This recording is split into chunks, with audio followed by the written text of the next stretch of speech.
सबसे पहले तो बहुत बहुत शुक्रिया महाराष्ट्र न्यूज़ टुडे जिन्होंने आज रूबरू में मुझे बुलाया। किताबों से जो नॉलेज मिलता है इंसान को वो व्हाट्सअप यूनिवर्सिटी से नहीं मिलता है। जी। लेकिन शॉर्टकट तो वही है ना सर। आज का हमारा जो नौजवान है उसके पास जो भी नॉलेज है व्हाट्सअप नॉलेज ही है। तो दुनिया बदल रही है।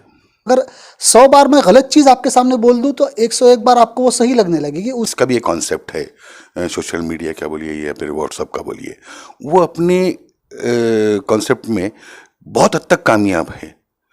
तो इसका मतलब ये है कि हम जो उस पर टीका कर रहे हैं कहीं ना कहीं हम पीछे हैं। इतने इतने मर्डर हो रहे हैं सर हमारे शहर में, हम खुद देखेंगे तो कहीं ना कहीं इसका ही उसका असर हो सकता है। सीडी आई, डीवीडी आई, ये तमाम दौर से गुजरता गया, थिएटर बचता गया, फिल्में चलती गई। लेकिन अब दौर ये हुआ है कि मोबाइल आने के बाद से जो है बचना मुश्किल है। और दूसरी कि कौन सा मीडिया सही रोल निभा रहा है आज के इस दौर में, प्रिंट मीडिया या इलेक्ट्रॉनिक मीडिया, तो आपका क्या जवाब होगा सर? ये है कि जिसके पास पैसा माकूल होगा, जिसके पास पावर होगा पैसे का, वही आज आगे जा सकता है। जितने भी इनकलाब दुनिया में आए हैं वो कमज़ोर तबके नहीं लाए हैं सर, क्योंकि हमेशा दौलतमंद लोगों ने गरीबों पर, दबे कुछ लोगों पर हुकूमत की है। तो इनकलाब अगर बदलना है इन सबको तो आना तो आ पड़ेंगे, ये फ़र्क है। तो ये किस तरह सुधरेगा सर? कौन आगे आएंगे? जिस तरह इस मुल्क में हुई है, उस उर्दू में अगर आप फैब इंडिया अगर उर्दू में 2 लाइन लिख दे तो यहाँ का एक एमपी नाराज हो जाता है। और एमपी कि हमारे कॉलेजेस के जो इलेक्शन हुआ करते थे विद्यापीठ के ताल्लुक से, वो इलेक्शन काफ़ी दिनों से बंद है, कि उसकी क्या वजह है और कब तक होने के आसार है?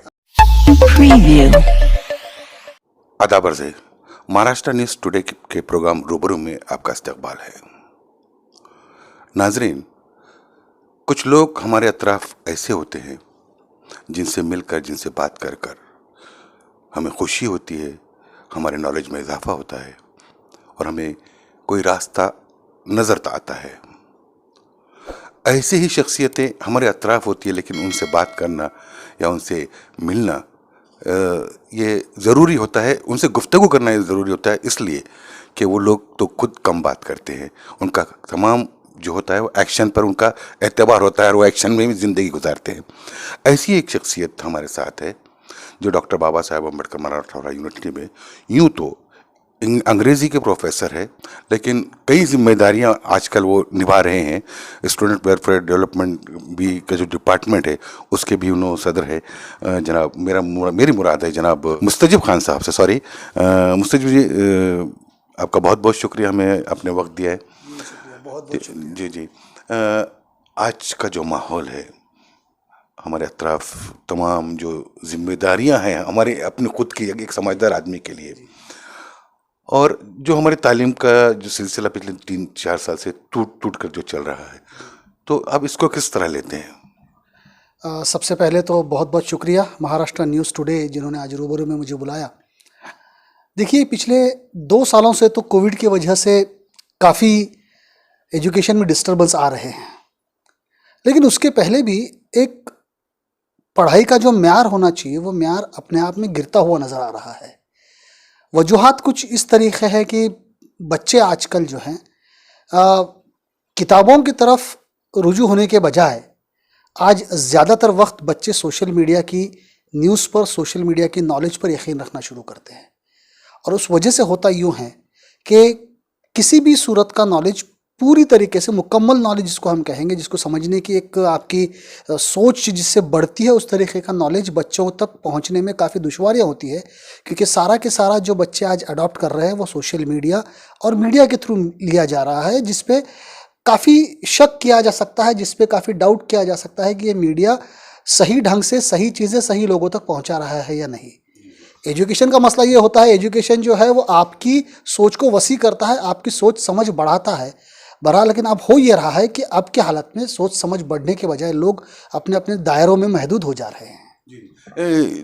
किताबों से जो नॉलेज हासिल होता है, आपका कहने का मतलब यही है कि किताबों से जो नॉलेज मिलता है इंसान को वो व्हाट्सअप यूनिवर्सिटी से नहीं मिलता है। जी। लेकिन शॉर्टकट तो वही है ना सर। आज का हमारा जो नौजवान है उसके पास जो भी नॉलेज है व्हाट्सअप नॉलेज ही है। तो दुनिया बदल रही है। दुनिया बदल नहीं रही है, दुनिया बनाई जा रही है अपने हिसाब से। और व्हाट्सएप और या सोशल मीडिया जो भी आप कहेंगे, ये सोशल मीडिया को जो चीज़ें बिकती है उन चीज़ों पे ज़्यादा जोर देने की एक उनकी पॉलिसी होती है। और इस वजह से जो है, जो चीज़ें मार्केट में बिकती हैं, जो चीज़ें मार्केट में चलेगी, वही चीज़ें वो बार बार आपके सामने दोहराते जाते हैं। और इस वजह से होता ये है कि जो चीज़ अगर 100 बार मैं गलत चीज़ आपके सामने बोल दूं तो 101 बार आपको वो सही लगने लगेगी। उसी तरीके से आज जो है सोशल मीडिया के थ्रू जो नॉलेज लिया जा रहा है, वो सोशल मीडिया का नॉलेज एडवांस लेवल की ओर लेके जाने की बजाय वो हमें एक अलग सोच के दायरे में लेके जाके महदूद कर रहा है, बंद कर रहा है, ताकि हम अपने आप को एक गेटवाइज्ड माइंडसेट में बंद करके रख सके। और इसका नतीजा आपको नजर आएगा कि हर एक के अपने अपने ग्रुप हो चुके हैं और वो अपने अपने ग्रुप में ही काम करना चाहता है, वो अपने ग्रुप से बाहर आकर काम करना नहीं चाहता। और इस वजह से होता यह है कि वो जो एक समाज बनने की जो एक पूरी सिस्टम होती है, वो सिस्टम में कहीं ब्रेक लग रहा है। और इसलिए हमारा नौजवान हमेशा से जो है किसी ऐसी चीज़ों में मुब्तला हो रहा है जिसमें उसे नहीं होना चाहिए था। नहीं होना चाहिए। लेकिन जिसका भी ये कॉन्सेप्ट है, सोशल मीडिया का बोलिए या फिर व्हाट्सएप का बोलिए, वो अपने कॉन्सेप्ट में बहुत हद तक कामयाब है। तो इसका मतलब ये है कि हम जो उस पर टीका कर रहे हैं, कहीं ना कहीं हम पीछे हैं। वो कामयाब इसलिए है कि उनके सुनने वाले ज़्यादा हैं, फॉलोअर्स ज़्यादा हैं, आसान है उन तक पहुंचना। लेकिन हम पीछे नहीं हैं। हम लोग जो है वो एक न्यूट्रल परसेप्शन से उस चीज़ की तरफ देखते हैं। हम लोग ये समझ सकते हैं कि कौन सी चीज़ सही है और कौन सी चीज़ गलत है। हमारी नई नस्ल का मसला ये हो रहा है कि हमारी नई नस्ल को असली नॉलेज क्या है, असली चीज़ें कहाँ हैं, ये पता नहीं है। इसलिए उनके सामने जो भी पेश किया जा रहा है उनको लग रहा है यही चीज़ असली है। और इस वजह से हो ये रहा है कि वो किसी गलत डिसीजन की तरफ बड़ी आसानी से चले जाते हैं, किसी गलत डिसीजन के चुंगल में आसानी से फंस जाते हैं। अब इतने मर्डर हो रहे हैं सर हमारे शहर में, हम खुद देखेंगे तो कहीं ना कहीं उसका असर हो सकता है। सर आप यहाँ पर जो है तो स्टूडेंट डेवलपमेंट क्या है, वेलफेयर के वो डिपार्टमेंट भी देखते हैं।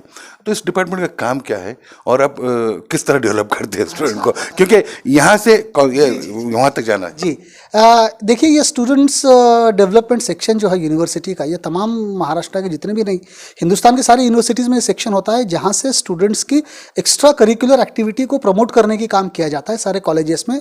जैसा हमारी यूनिवर्सिटी के अंडर में 450 कॉलेजेस है, तो यहाँ के extra curricular activities, cultural activity हो, यूथ फेस्टिवल हो, या उनके अलग अलग लेक्चर सीरीज़ हो, या उनके एलोकेशन कंपटीशन हो, या उनका डिबेट कंपटीशन हो, इन कॉम्पिटिशन्स को ऑर्गेनाइज करके बच्चों का apart from their routine academic development, extra curricular development की जिम्मेदारी इससे होती है। इस सेक्शन के तहत बच्चों में पॉलिटिकल सेंसिटाइजेशन का काम भी किया जाता है इलेक्शन के ज़रिए से।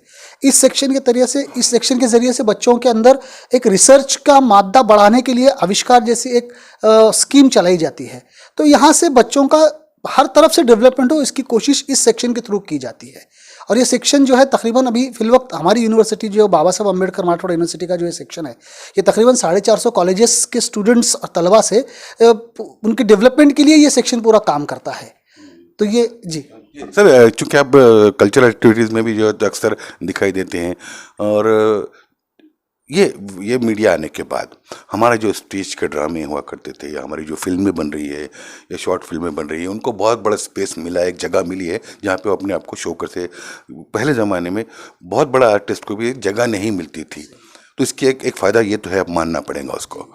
तो आज का जो हमारा फिल्म बनाना है या फिर जो हमारा ड्रामे हैं, वो किस तरफ जा रहे हैं और किस तरह आप देखते हैं उनको? आजकल का जो सारा फिल्म, ड्रामा या थिएटर आप कहिए, ये सारी चीज़ें जो है, ये सारी चीज़ें भी फिर से एक बार मैं कहूँगा यही कि ये फिर से एक बार इस मीडिया के चुंगल में बहुत बुरी तरीके से फंस चुकी है। क्योंकि हुआ यूँ है कि आज थिएटर में ऑडियंस आना नहीं चाहती, क्योंकि ऑडियंस ये सोचती है कि उसको वो चीज़ टेलीविज़न पर नज़र आ रही है। हर एक दौर में ऐसा हुआ कि जब फिल्में आई तो लगा थिएटर बंद हो जाएगा, लेकिन थिएटर फिर भी सर्वाइव हुआ। फिर वीडियो आया तो लगा थिएटर में लोग जाना बंद करेंगे, वीडियो फिल्म में वीडियो कैसेटें देखेंगे, फिर भी थिएटर चला। सीडी आई, डीवीडी आई, ये तमाम दौर से गुजरता गया, थिएटर बचता गया, फिल्में चलती गई। लेकिन अब दौर ये हुआ है कि मोबाइल आने के बाद से जो है बचना मुश्किल है। और दूसरी बात यह है कि कैमरा इतना आसानी से सबके हाथ में आ चुका है कि जो चाहे वो 5 सेकंड का वीडियो हो, 10 सेकंड का वीडियो हो या 1 मिनट का वीडियो हो, जो अपना वीडियो बना के अपना हुनर दिखाने की कोशिश करता है। जो आप कह रहे थे कि बड़े से बड़े आर्टिस्ट को पहले ज़माने में स्पेस नहीं मिलता था, आज ये मीडिया ने स्पेस, इस मोबाइल ने, इस टेक्नोलॉजी ने उन्हें स्पेस दिलवा दिया है, स्पेस क्रिएट किया है। ज़रूरत इस बात की है कि हम उस स्पेस क्रिएट किए हुए टेक्नोलॉजी से बच्चों को फ़ायदा किस तरीके से करवा सकते हैं, ये हमें सोचना पड़ेगा। नया नया है अभी, बहुत हौसी गौसी जिसको हम बोलते हैं, वो अपने कैसेट डाल रहे हैं, वो डाल रहे हैं। लेकिन धीरे धीरे समझदार लोग या आप जैसे लोग या बड़े फिल्म मेकर्स, ये इस तरफ राग़िब होना इनको ज़रूरी है। और जैसा आपने कहा कि इसमें एडिटिंग के इतने सॉफ्टवेयर्स अवेलेबल हैं आपको कि आप सारी चीज़ें धीरे धीरे सीखते हैं। और ये एक चीज़ ऐसी है, जैसा कि आज अगर आप देखोगे तो नेटफ्लिक्स को रोमा नामक फिल्म निकालने की वजह से ऑस्कर मिला था। यानी अगर नेटफ्लिक्स ऑस्कर की दौड़ में जा सकता है तो आप जो फिल्में बनाते हैं, आप जो चीज़ें ला रहे हो, उसको भी कहीं ना कहीं रिकॉग्निशन इंटरनेशनल लेवल पे मिलना ही है। शर्त यह है कि आपको उस स्किल को डेवलप करना पड़ेगा। अभी आप हौसे नौसे है, आप कुछ भी शूट कर रहे हैं तो उसको शूट करने के बाद उसको एडिट किस तरीके से किया जाए, उसको किस तरीके से कैमरा का मूव किया जाए, बात होनी चाहिए उसको। और कंटेंट में भी जो है कुछ जान होनी चाहिए, जिससे लोगों को लगे कि हमने इसे देखना चाहिए। वरना यूं है कि आज मैं 2 कमर हिला दिया तो मेरी एक टिकटॉक का वीडियो बन गया, और मैं गाना गा लिया तो मैं सिंगर हो गया। इस तरीके से जो एक, मैं जो कह रहा हूँ आपको बार बार कि जिस तरीके से बच्चा, ये सारा लाइकिंग का गेम है। ये नंबर्स हम गिनते हैं कि हमारी ये फला चीज़ को कितने लाइक मिले, कितने लोगों ने कमेंट किया वगैरह।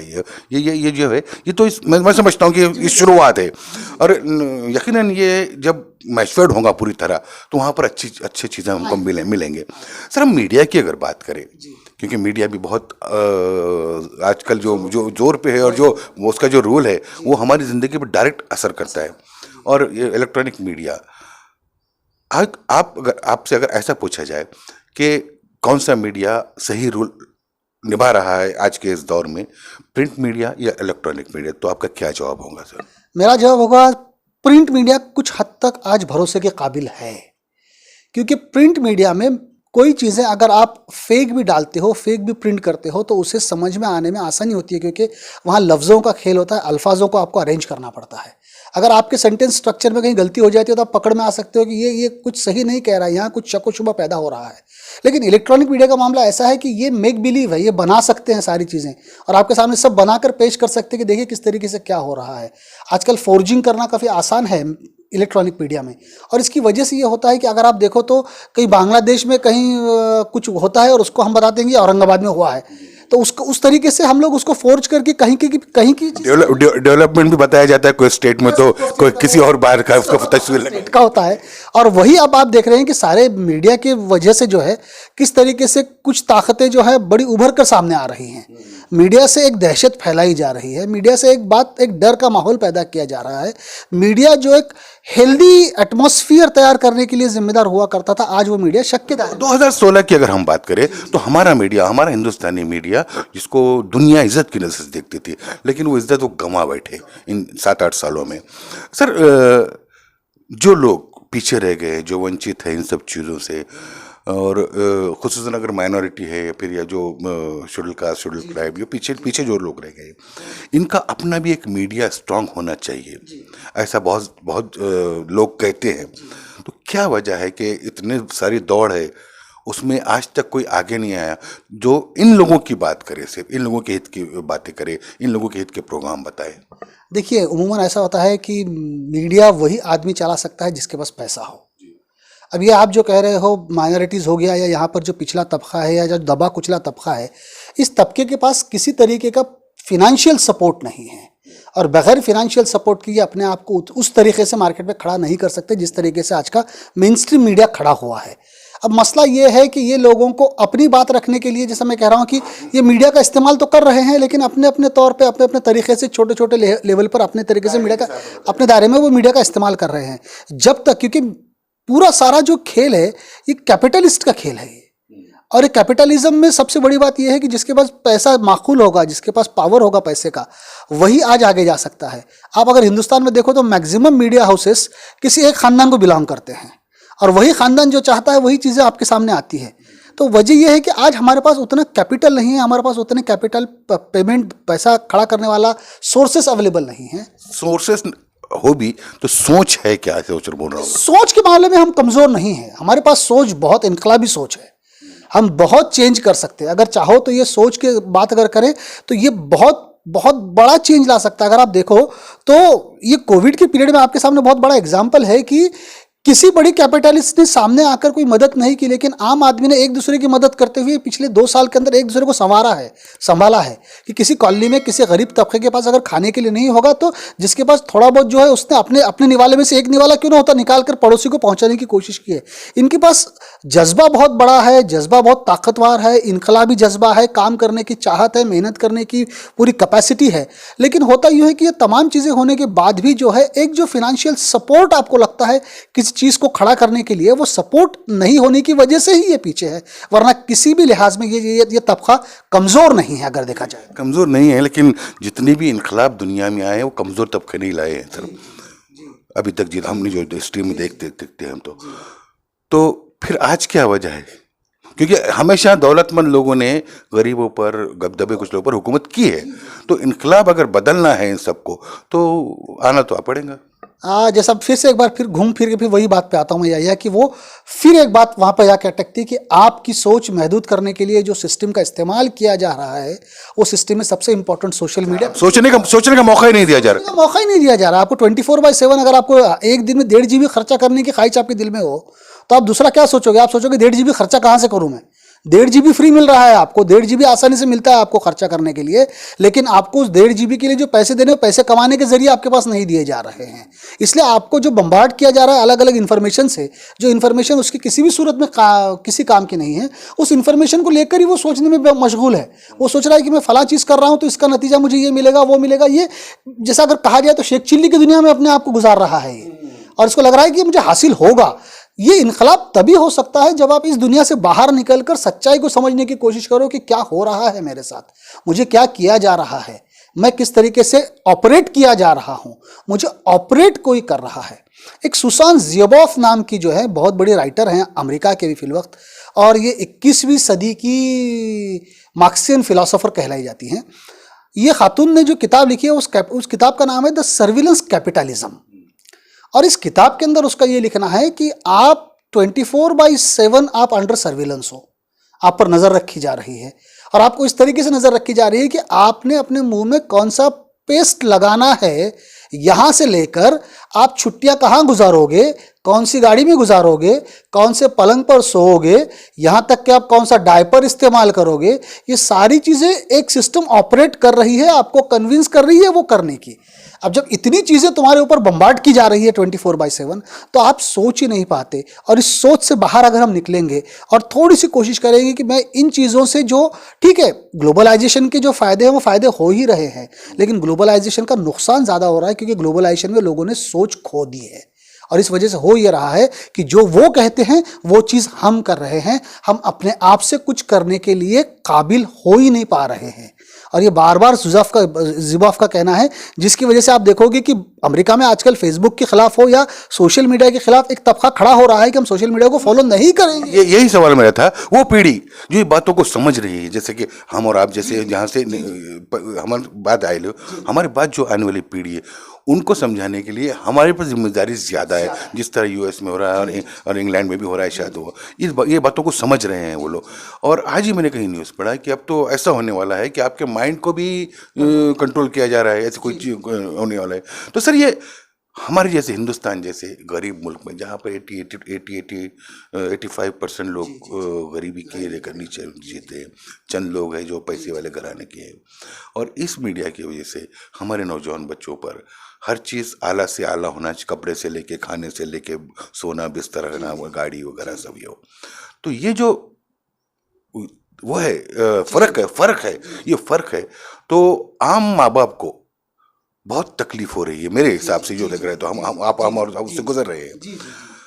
तो ये किस तरह सुधरेगा सर? कौन आगे आएंगे? जिस तरह ये जिम्मेदारी हमारी ही है यार, क्योंकि हम लोग जो अपने आप को पढ़े लिखे कहते हैं, हम लोग जो सोचने वाले लोग अपने आप को कहते हैं, ये जिम्मेदारी हमारी है। आज शहर में माँ बाप की भी ये या जो जिसके बच्चे आज आज आज ये सब देखकर बदल रहे हैं, बहक रहे हैं। उन माँ बाप की भी जिम्मेदारी है। कभी माँ बाप ने अपने बच्चे से ये नहीं पूछा कि बेटा तू रात में 8 बजे के बाद कहाँ घूमता है, क्यों घूमता है, किसकी मोटरसाइकिल पे घूमता है और मोटरसाइकिल में पेट्रोल कहाँ से आता है। ये इतना मोटरसाइकिल, अगर आप औरंगाबाद शहर का एक जायजा लोगे तो आपको नजर आएगा कि बच्चे जिस अंदाज से मोटरसाइकिल चला रहे हैं या गाड़ियाँ आज बच्चों के पास मार्केट में आ रही हैं, ये गाड़ियाँ प्रोवाइड कौन करता है, इसके पास पेट्रोल कहाँ से आता है। ये जिस तरीके से आज कपड़े पहनता है, जिस तरीके से अपनी जूते पहनता है, जिस तरीके से अपने कपड़े पहनता है, बाप दिन भर रिक्शा चलाएगा और शाम में जब घर पे आएगा तो घर पे चूल्हा से लगेगा, ये घर की हालत है। लेकिन बच्चा जो है, लेकिन उसके अगर आप जूते देखो, उसके अगर कपड़े देखो या उसका घूमना फिरना देखो, तो आपको शक होने लगता है कि ये बच्चे किस तरफ जा रहे हैं, कहाँ से ले रहे हैं, ये पैसा खड़ा कहाँ से कर रहे हैं। ये सवाल अगर घर से नहीं किया जाएगा, माँ बाप सवाल नहीं करेंगे, समाज के जिम्मेदार लोग इसके ऊपर सवाल नहीं खड़े करेंगे, तो ये पीढ़ी खत्म होने के लिए वक्त नहीं लगेगा। अमेरिका में ये सारे दौर से गुजरने के बाद अब ये लोग सोचने पे बिल्कुल ये उनको आमादा हो गए कि सोचना ही पड़ेगा हमको, और इसके ऊपर ही काम करना पड़ेगा कि ये अगर पीढ़ी को हमको बचाना है, इंसानों को बचाना है, तो कुछ हद तक टेक्नोलॉजी से उसको बाहर निकालना पड़ेगा। एक अंग्रेजी फिल्म आई थी, द किंग्समैन सीक्रेट सर्विस नामी फिल्म आई थी, जिसमें उस फिल्म में उसने आज से तकरीबन ये 4-5 साल पुरानी फिल्म हॉलीवुड में आई हुई, और इस फिल्म में उसने ये बताया था कि किस तरीके से आपका जहन कंट्रोल करने का पूरा सिस्टम एक नेटवर्क कंपनी बना चुकी है, बना रही है। ये फिल्म में था, ठीक है, इमेजिनरी होगा, लेकिन वो चीज़ आज नज़र आ रही है कि आप अगर देखो तो बच्चे के हाथ से अगर आप मोबाइल छीन लो तो बच्चे की रिएक्शन किस तरीके से होती है, उसको गुस्सा किस तरीके से आता है। तो हम साइकोलॉजिकली एक डिप्रेस सोसाइटी के अंदर कन्वर्ट हो चुके हैं।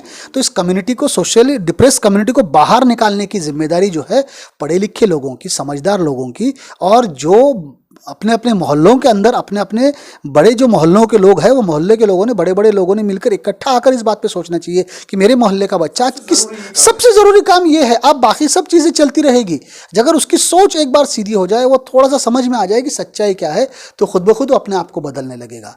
और ये जिम्मेदारी किसी एक की नहीं, ये जिम्मेदारी पूरी समाज की।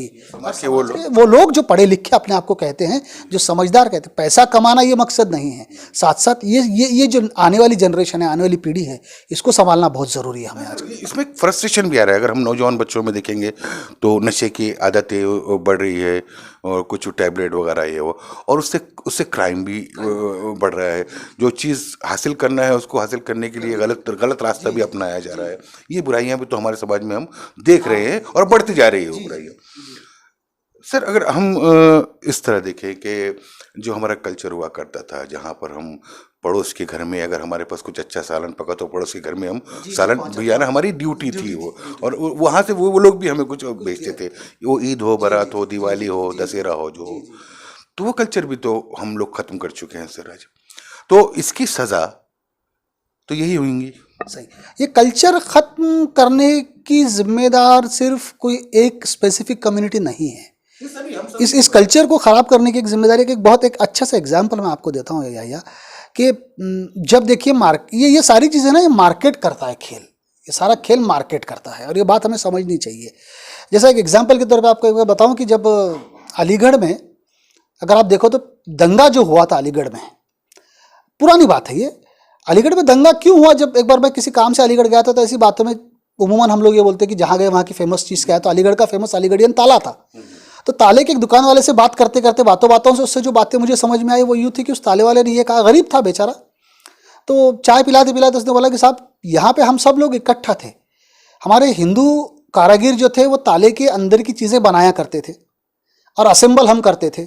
असेंबल करने के बाद हम मार्केट में बनिया कम्युनिटी को हम वो बेचने के लिए देते थे, वो बेचते थे, तो ये सिस्टम फ्लो होता था। लेकिन मार्केट में जब से पीले ताले, जिसको गोदरेज का ताला आप कहोगे, पीले ताले जब से आना शुरू हो गए तो उनका मार्केट अलीगढ़ ताले के सामने मार्केट नहीं था।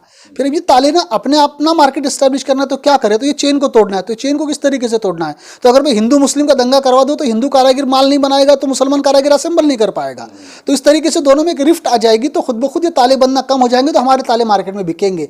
इस तरीके से अलीगढ़ियन तालों की अपनी कीमत, अपनी मार्केट की डिमांड कम हो गई। फसाद के पीछे ये कुछ ना कुछ फिनेंशियल मार्केट का रोल होता है। और इसलिए मैं आपसे जो कह रहा हूं कि जो तुमको आज ये तहजीब को तोड़ने की जो एक काम किया जा रहा है, तहजीब को अलग करने का काम किया जा रहा है, ये मार्केट को अपनी कुछ चीज़ें आप तक पहुंचानी है, आप तक देनी है, इसलिए मार्केट उसको अपने अंदाज में उस तरीके से बदल के ला रहा है। इंतहा तो ये होती है साहब कि उर्दू जिस मुल्क की अपनी खुद की ज़बान है, जिसकी पैदाइश इस मुल्क में हुई है, उस उर्दू में अगर आप फैब इंडिया अगर उर्दू में 2 लाइन लिख दे तो यहाँ का एक MP नाराज़ हो जाता है और MP ये कहता है कि फैब इंडिया को चेंज कर बदलने लगाता है और फैब इंडिया डर के मारे वो ऐड बदल देता है। जश्न जैसे वर्ड के लिए अगर आप ये कहोगे कि ये मुसलमानों का वर्ड है, तो ये मार्केट की अपनी एक स्टाइल होती है कि किस चीज़ें हम किस तरीके से लोगों तक पहुंचाने की कोशिश करें।